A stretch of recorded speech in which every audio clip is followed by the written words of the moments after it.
Federal employees, I know you're worried right now. Executive orders, changes to DEI programs, return to office mandates, it is a lot. And some of you are asking me in the comments, is Trump going to get rid of the ADA or the Rehabilitation Act? Will he get rid of the EEOC or Title VII protections? These are great questions, and I'm here to explain why I believe these protections are safe and why you should not panic. First, let's talk about what the president can and can't do. The ADA, the Rehabilitation Act, Title VII of the Civil Rights Act of 1964, the ADA, a lot of the federal sector protections, they were all passed by Congress and signed into law by previous presidents. Any president doesn't have the power to just get rid of them with an executive order. For those laws to disappear, Congress would have to repeal them, and let's be honest, there's almost no chance of that happening. So why these laws are so strong? Let's look at the Rehabilitation Act and the ADA, which are both designed to ensure people with disabilities are treated fairly.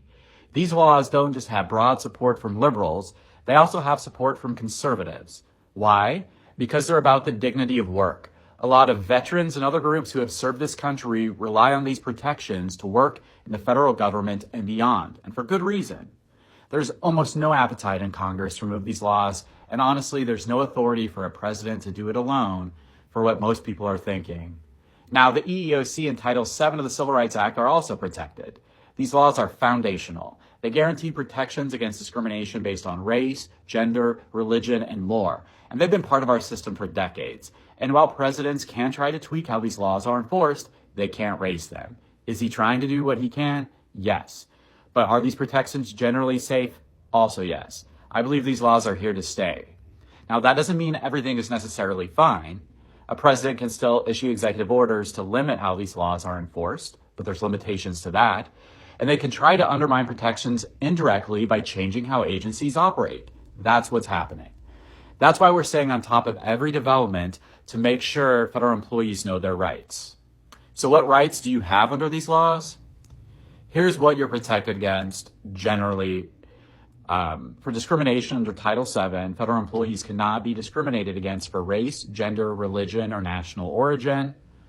Disability protections under the ADA and Rehabilitation Act, you're entitled to reasonable accommodations for medical conditions or disabilities. Retaliation, it's illegal for your employer to punish you for standing up for your rights or filing a complaint. The details get more specific, but the bottom line is these laws do have teeth and they've stood the test of time. Now, I know it's easy to feel overwhelmed right now, but the protections you have as a federal employee aren't going anywhere for the most part. And of course, we'll monitor the situation, and if something changes, we will try to let you know as soon as possible. I do expect more stuff to come. It looks like they're going to try to directly email from OPM federal employees, and I think this is to scare people, right? Even maybe from the president. But no, you have people that are fighting for you and rooting for you. You need to stay apprised of your rights and stay, unfortunately, I know it's not fun to engage in this stuff, but really keep knowing them. The bottom line is some of the foundational protections for federal employees are not going away. Trump's not even trying to challenge them. He is trying to do certain things that are certainly not helpful, that are certainly going to make things worse. But I think the foundational protections are going to stand the test of time.